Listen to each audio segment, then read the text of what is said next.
friends, welcome back to my channel. In this video I am going to show you how to silent notification sound on your Android phone. That is the easy method.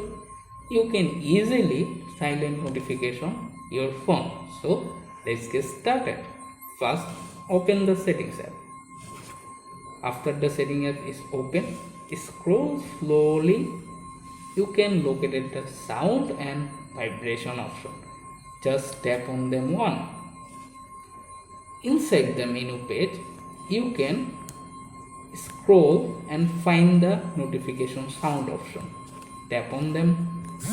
Here you can see the various separate sound appear on the screen, but you can locate at the top area where find the silent button appear. Tap on them one and automatically silence the notification sound on your phone. But if you if you fully silent your phone, so you can back the previous screen and tap on the mute option, and boom, you are done. Thanks for watching.